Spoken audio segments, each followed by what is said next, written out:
Bienvenidos a mi mueble de cómics. El día de hoy vamos a platicar tardíamente porque salió desde el jueves en México. Desde ayer. Ajá. De la película de Eternals. ¿Qué es Eternals, Alan?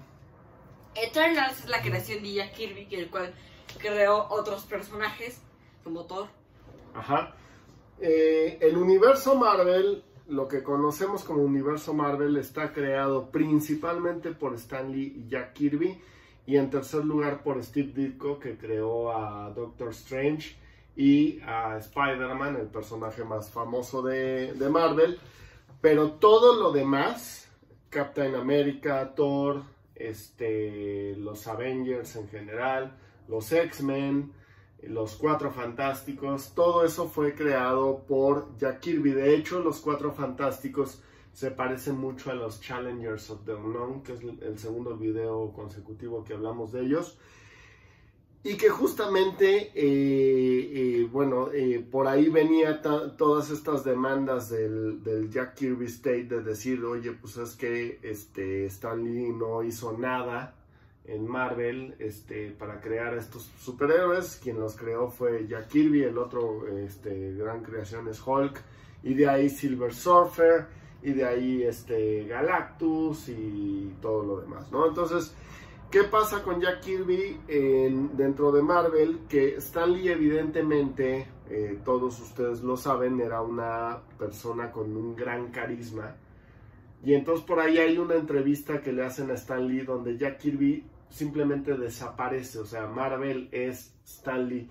Y desde ese día Jack Kirby le tiene mucho rencor a Stan Lee y a Marvel, y un día decide renunciar. Y se va a DC. ¿Y qué hacen DC? Crea a los nuevos dioses, crea a Darkseid. Creo que Darkseid ya había aparecido en Superman. Es el Foreign World.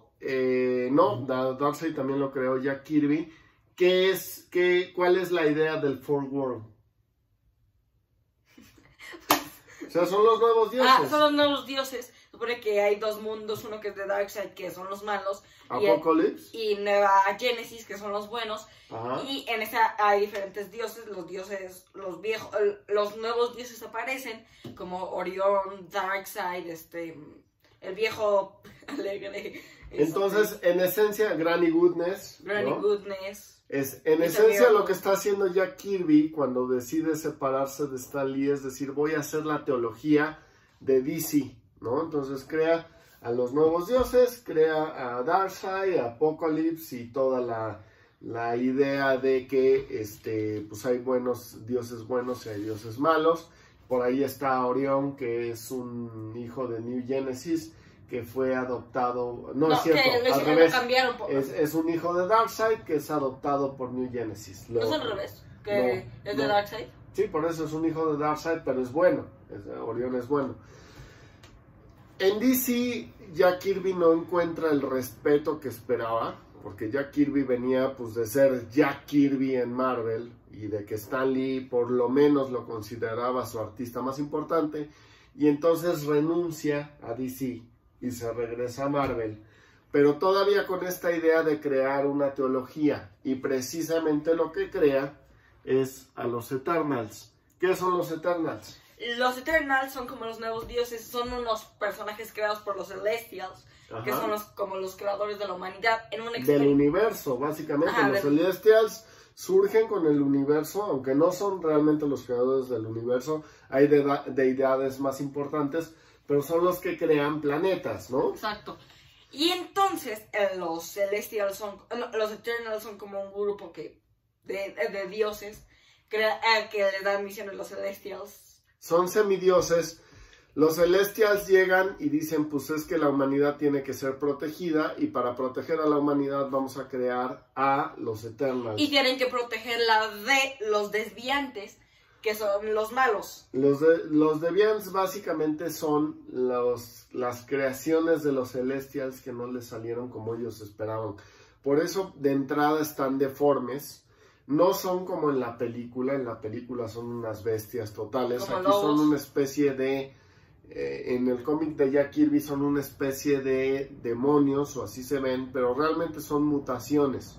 Entonces hablan, tienen un líder, etcétera, ¿no? De que hecho, eso no se ve en la película. En la película también hay un líder, no hablan, pero hay un líder que... El que agarra a Athena, ¿no? Sí, le mueve la cara. Bueno, entonces, ese es el antecedente. Realmente los Eternals salieron en 19 números de Jack Kirby. Ahí están las portadas. Y en un anual. Eso fue lo que Jack Kirby hizo. Renuncia a Marvel. No vuelve a trabajar en Marvel nunca. Pero se quedan los Eternals. Una de las cosas que no quería hacer Jack Kirby era unirlos con el Marvel Universe. O sea, él quería contar su historia de Eternals muy separado de lo que Marvel estaba haciendo. De hecho, por ahí empiezan a bajar las ventas y Marvel le dice, pues tienes que usar personajes de Marvel. Utiliza a Hulk, pero lo que dice es, voy a usar, o sea, el Hulk que aparece en Eternals es un robot conocido como Cosmic Hulk, que hasta la fecha Peter David lo utilizó en la época de Mr. Fix-It para pelearse contra la Mole. Y ha seguido apareciendo en varias historias. Entonces ese robot creado por Jack Kirby, que básicamente es una copia o sea, es el bizarro de Hulk, ¿no? Sigue apareciendo. Se va Jack Kirby y otros autores como Roy Thomas utilizan a los Eternals.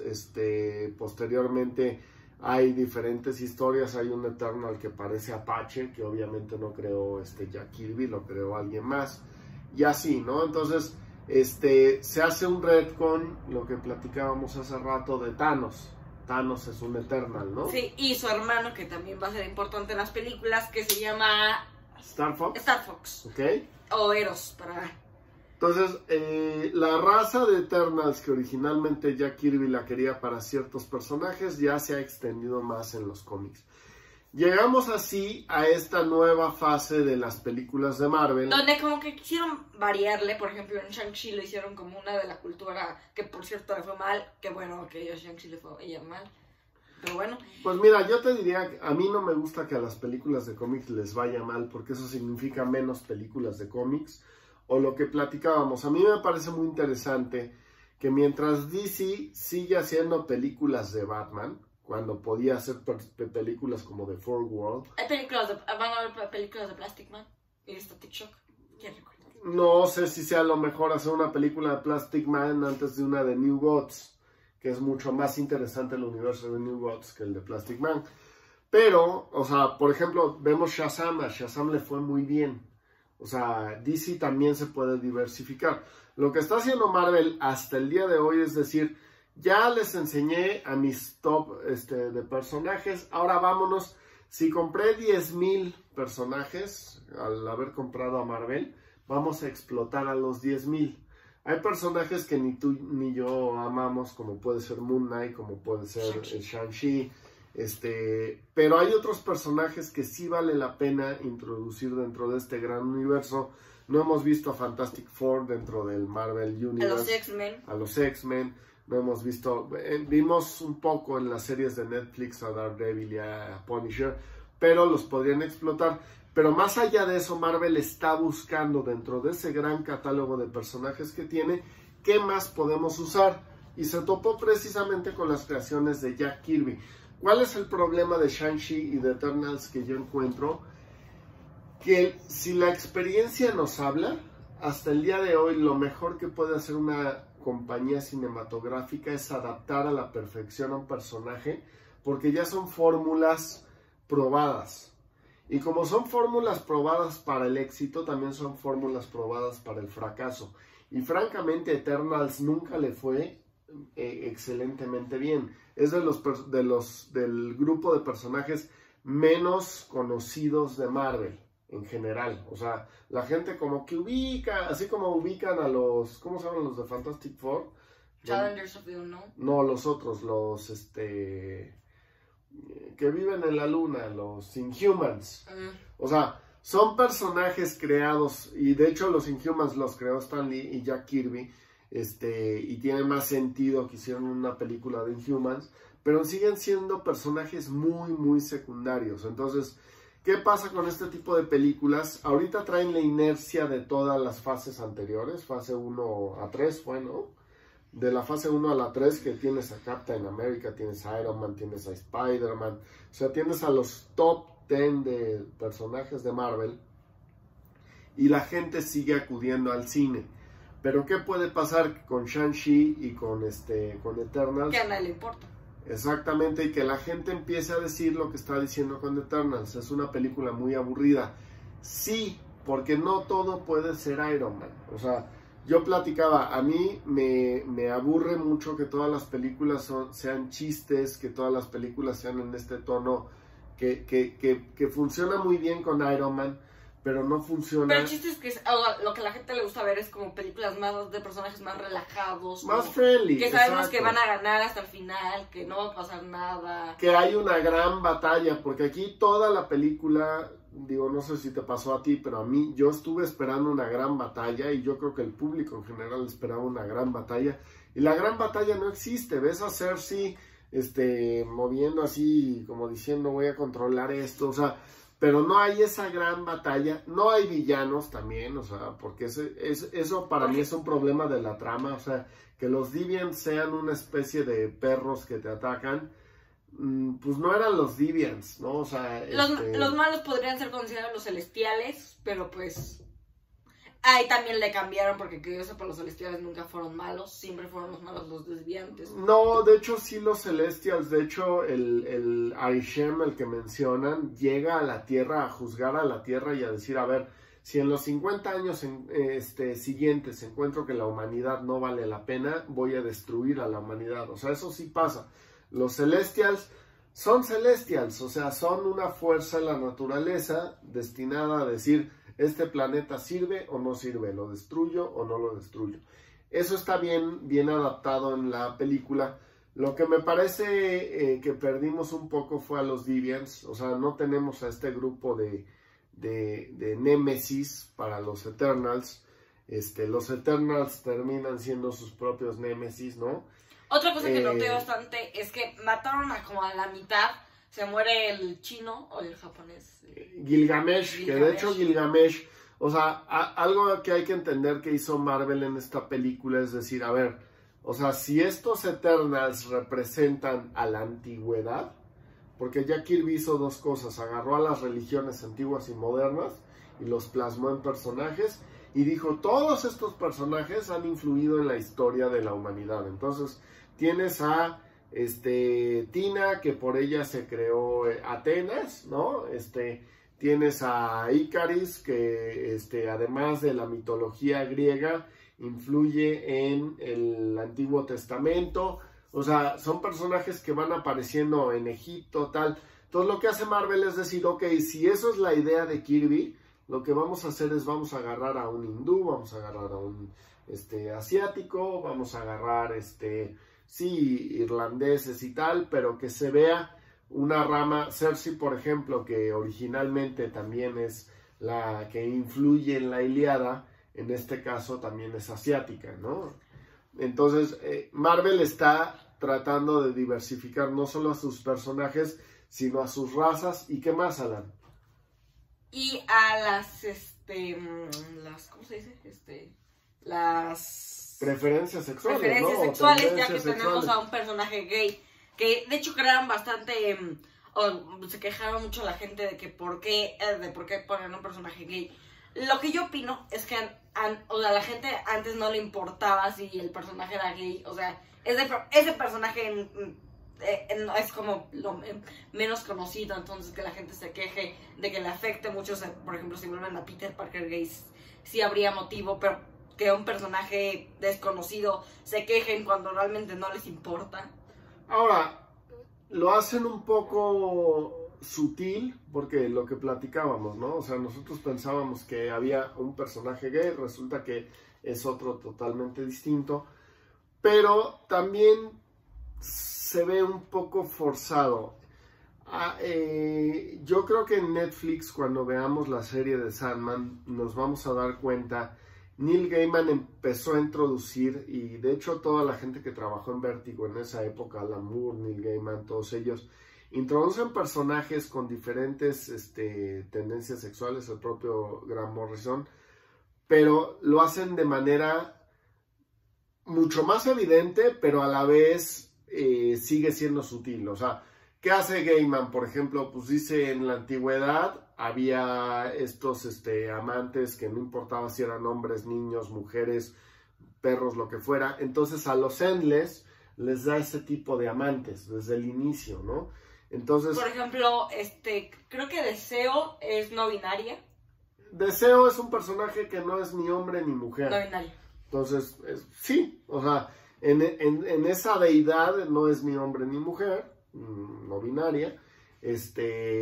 Morfeo ha tenido todo tipo de amantes, o sea, entonces eso suena, o sea, dentro de la historia hace mucho sentido. Lo que pasa con Eternals y con lo que ha tratado de hacer Disney en el propio Star Wars, es decir, miren, aquí fui incluyente. Es que le intenta como demostrar tanto. Sí, pero, exacto. O sea, que al decirles como, miren al nuevo personaje, por ejemplo, con Lisa Simpson en un capítulo la ponen como lesbiana porque no le hacen un guiño, pero toda la publicidad que pusieron de Lisa ya siendo bisexual, que es como así de, para una pequeña referencia, como que te digan así de, por fin somos inclusivos. Sí, o sea, como que creo que funciona mejor y siempre lo he pensado. O sea, Miles Morales funciona mejor como Spider-Man y de decir, claro, es un afroamericano que es Spider-Man, a que si de mañana dijeran, ¿qué creen que Peter Parker ahora es gay y es afroamericano o es asiático? O sea, creen personajes que estén precisamente basados así. En Eternals funciona muy bien lo de las razas por lo que comentamos, o sea, si son personajes que han influido en diferentes épocas de la humanidad. Jack Kirby no lo menciona, por ejemplo, pero el personaje que hace Salma Hayek, los aztecas pensaban que era Quetzalcóatl. Entonces hace todo el sentido que la actriz sea mexicana, porque el personaje en sí, aunque Jack Kirby no dice este es mexicano, su medio es ese.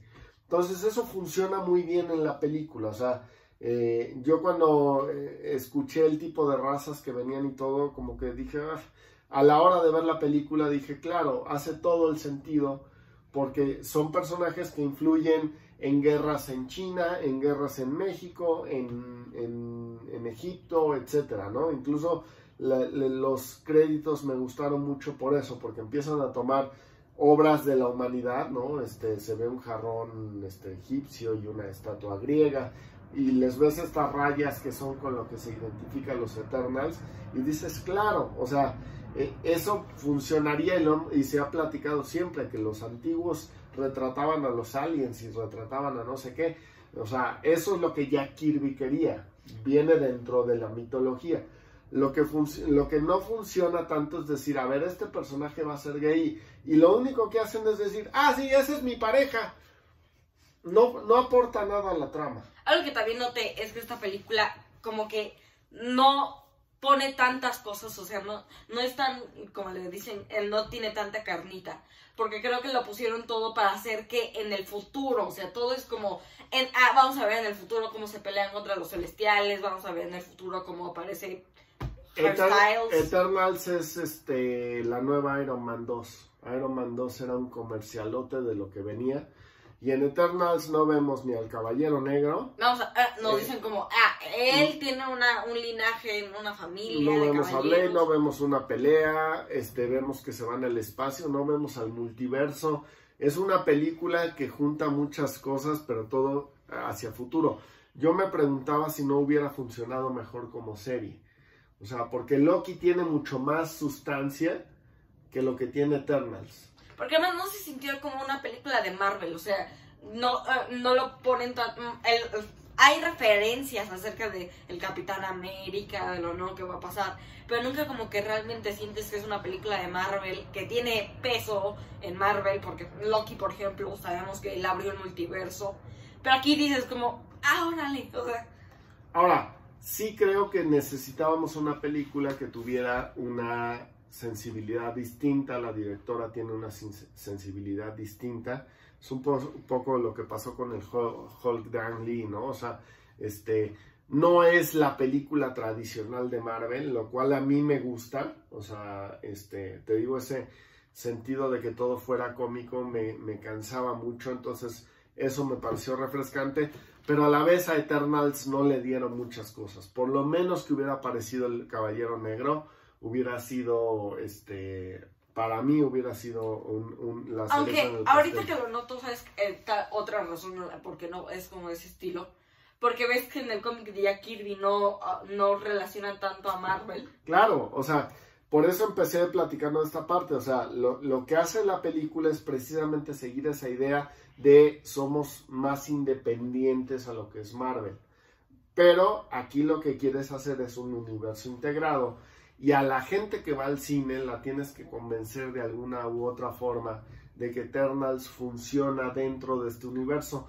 Lo cual no se ve en la película porque la gente de a pie, o sea, la gente que no lee cómics, cuando aparece la espada al final, No les importa, o sea.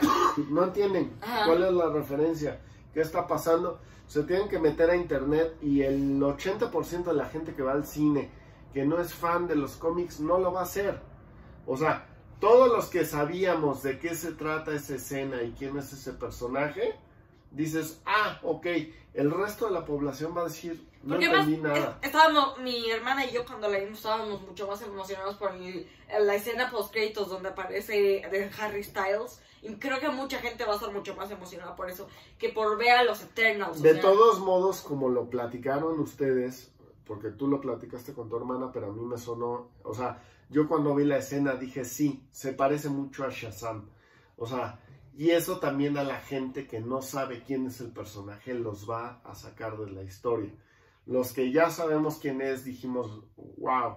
O dijimos, ok, porque tampoco es el gran personaje. O sea, es un personaje más de...